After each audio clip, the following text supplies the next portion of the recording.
Region ஃபீமேலுக்கு அந்த pelvic ரீஜனை வந்து strengthen பண்ணுறதுக்கு ரொம்ப ரொம்ப யூஸ்ஃபுல்லாக இருக்கக்கூடிய சிறந்த ஒரு ஆசனம். எக்ஸஸ் ஃபேட், டை ரீஜனில் இருக்கிற எக்ஸஸ் ஃபேட்டையும் ரெடியூஸ் பண்ணக்கூடியது. பட் பார்க்க ரொம்ப சிம்பிளாக தான் இருக்கும், ஆனால் very effective asana this. First for the right leg, then for the left leg மாதிரி இருக்கட்டும். Then interlock your fingers, look forward, spine should be erect.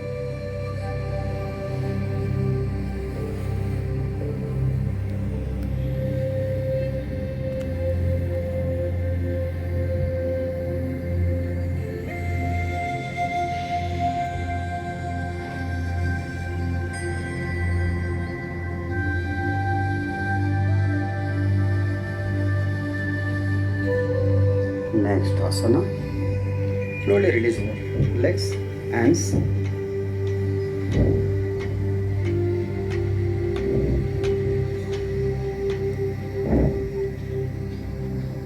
Paschimottanasana. Paschima means posterior.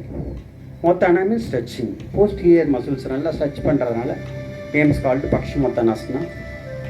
Very powerful asana இந்த asana. இது பண்ணும்போது back, இந்த முதுகில் இருக்கக்கூடிய தேவையில்லாத muscles எல்லாம் ரெடியூஸ் ஆகுது. இருந்ததுன்னா அந்த பாம்பை மிதிச்சுட்டு அப்புறம் தான் நமக்கு தோணுமே. ஒரு எக்ஸாம்பிள் சொல்கிறேன். ஸோ அதுவும் நமக்கு வேணும். ரொம்ப எக்ஸஸ் ஆகிடுச்சுன்னா நம்ம என்ன பண்ணுறோம் நமக்கு தெரியாது. ஸோ அந்த ஹார்மோனை பேலன்ஸ்டாக வச்சுக்கிறது ரொம்ப நல்லது நம்ம. ஸோ எக்ஸஸ் ஆகிடுச்சு அப்படின்னா அந்த பிளட் வெசல்ஸ் எல்லாம் வெடிக்க ஆரம்பிச்சிடும். ஹைபிபி பேஷண்ட்டுக்கு அதிகமாக செக்ரீட் ஆக ஆரம்பிச்சிடும், ஏன்னா கோவப்படும் போது. ஸோ அந்த ஹார்மோனை பேலன்ஸாக வைக்கிறதுக்கு இந்த ஆசனா, பச்சிமோத்தனாசனா ரொம்ப ரொம்ப யூஸ்ஃபுல்லாக இருக்கக்கூடியது. டயபெட்டிக் பேஷண்ட் இருக்கீங்க, ஹார்ட் பேஷண்ட்டாக இருக்குது, போத் இருக்குன்னா அதுக்கு தனி.